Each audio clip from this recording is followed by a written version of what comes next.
Hola a todos, mi nombre es Jaime Rey, estudiante de la Maestría en Ciencias y Matemáticas de la Universidad Pontificia Bolivariana.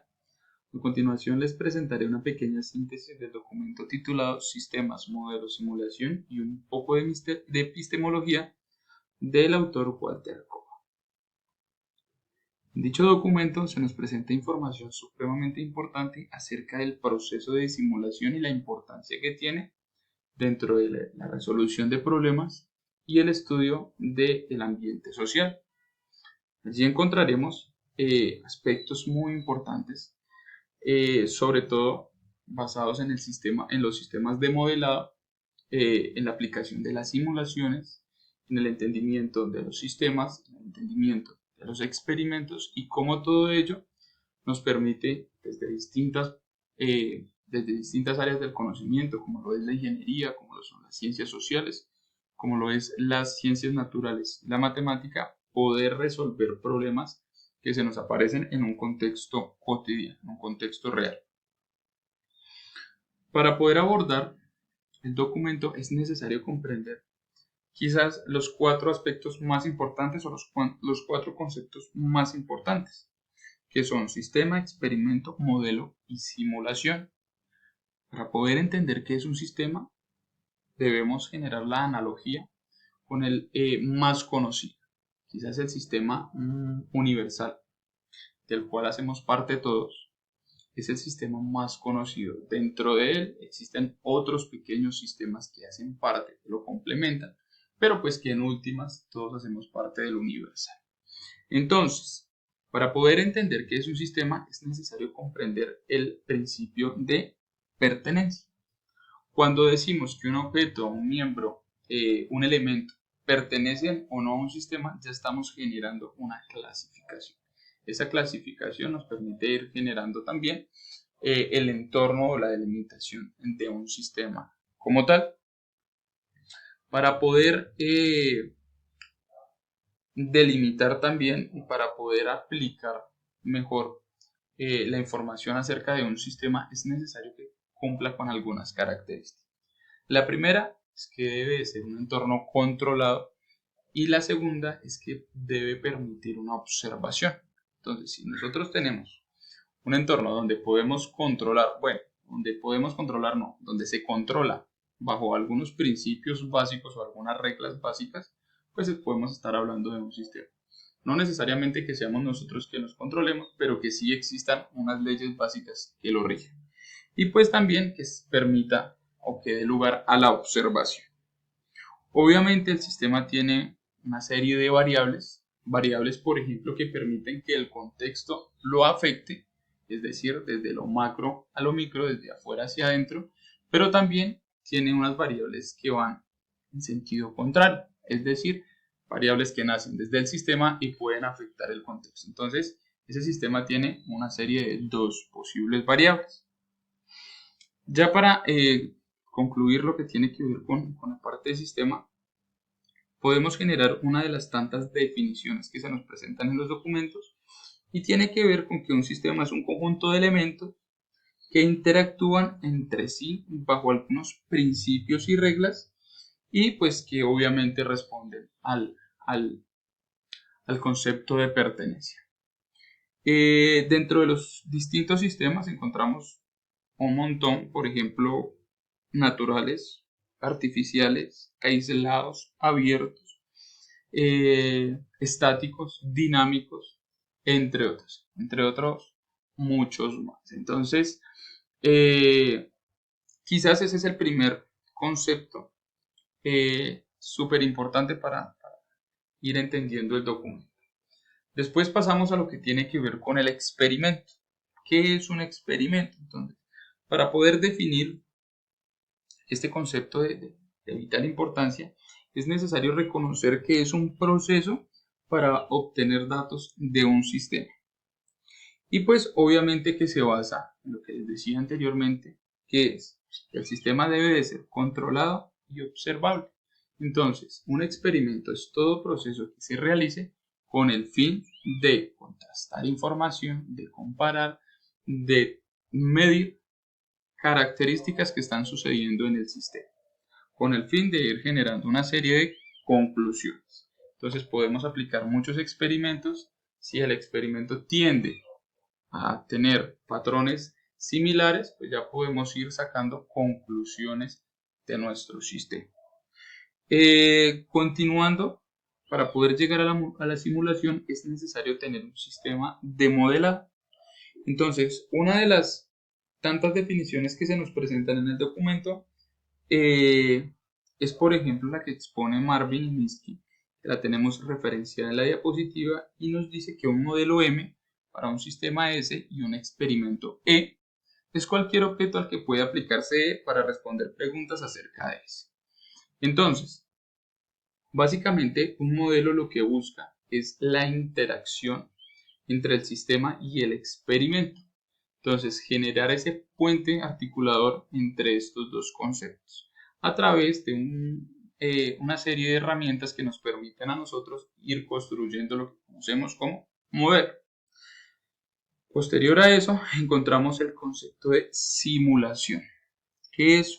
Obviamente una simulación, pues desde el texto se nos presenta que es un método para explorar las propiedades, ¿cierto?, de las medidas aplicadas mediante una serie de experimentos.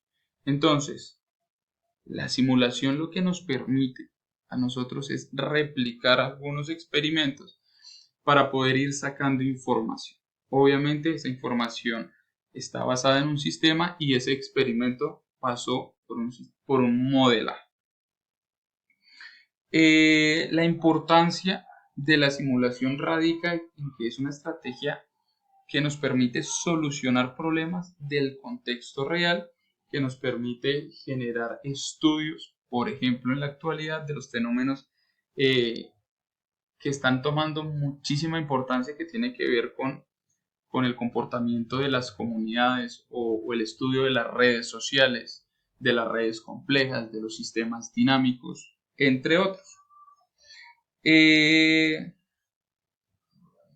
Ya quizás luego de analizar los conceptos básicos para poder ir comprendiendo el documento, pues pasamos a las razones por las cuales es importante generar procesos de simulación. Entonces, así en resumidas cuentas, podemos hablar de disponibilidad y peligro. Bueno, disponibilidad es uno, evitar el peligro es otro. Disponibilidad es porque en ocasiones no contamos con todo lo necesario que nos permita hacer un proceso de experimentación, pero sí lo podemos hacer de forma simulada buscando obtener resultados similares. Evitar el peligro, pues está relacionado con que en algunos experimentos nos exponemos a sustancias que pueden llegar a ser tóxicas, a escenarios que pueden llegar a ser peligrosos. Entonces, una forma de evitar eso es a través de los procesos de simulación.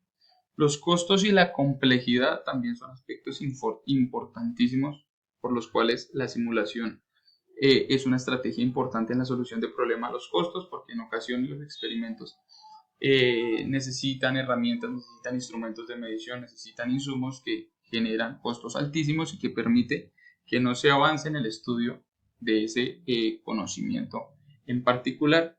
Y la complejidad, pues obviamente organizar un experimento empírico, bueno, empírico no, un experimento de forma física, de forma práctica, necesita de mucha más organización, necesita de variables que a veces no controlamos, y lo que sí puede hacer con gran facilidad la simulación. Finalmente encontramos el control de tiempo, las variables y las perturbaciones. El control de tiempo, porque por ejemplo hay muchas situaciones experimentales que tienen lapsos de tiempo muy grande o lapsos de tiempo muy corto.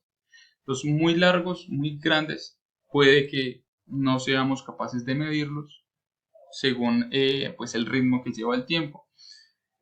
Normalmente, y los muy cortos, que nuestro instrumento de medida no nos permita realizar esa medición. Entonces, el control de los tiempos es algo supremamente importante en el proceso de simulación, o es una de las ventajas que tiene, y el manejo de las variables y las perturbaciones. Entonces nos permite aislar el experimento o la situación haciendo que sea mucho más fácil poder abstraer o extrapolar lo que necesitamos. Obviamente, para poder realizar una simulación necesitamos de un modelo. Ese modelo se plantea de muchas posibles opciones. Tenemos modelos a escalas, ¿cierto? Para copiar información. Bueno, aquí en este caso, perdón, la copia de la información que se genera puede ser para una división o para algo reducido, pero también puede ser para generar una extrapolación de algo mucho más grande, es decir, de una realidad ampliada o minimizada. Tenemos un modelo idealizado cuando realmente podemos dejar únicamente las variables de nuestro interés. Tenemos modelos analógicos, fenomenológicos de datos. El de datos es supremamente utilizado y conocido porque nos permite a través de mediciones generar ajustes a curvas que nos permitan predecir información, que nos permita hallar, no sé, por ejemplo, que nos permita hallar interacciones, que nos permita hallar proporcionalidades, que nos permita hallar relaciones. Entonces ese es uno de los más conocidos, pero también tenemos un modelo teórico que pues en este caso sí ya va al conocimiento un poco más puro. Continuando, pues las simulaciones tienen algunas subdivisiones, ¿cierto? Encontramos simulaciones de tipo analógicas y computacionales, también encontramos simulaciones aplicadas a las ciencias sociales, que es uno de los aspectos que actualmente más se está generando conocimiento. Entonces, por ejemplo, en una simulación de tipo computacional se realiza un experimento numérico utilizando algoritmos implementados en computadora y un modelo pues un poco más formal del sistema de estudio. Sin embargo, en ocasiones tenemos sistemas que son un poco más complejos para poder ser estudiados. Tal es el caso de, por ejemplo, las ciencias sociales o las redes sociales, la interacción entre las personas. Son sistemas que no permiten sacar una información un poco más palpable, sino que tenemos que generar modelos de interacción como lo son las redes complejas, como lo hace en su momento la física estadística, entre otros, la teoría de grafos, entre otros.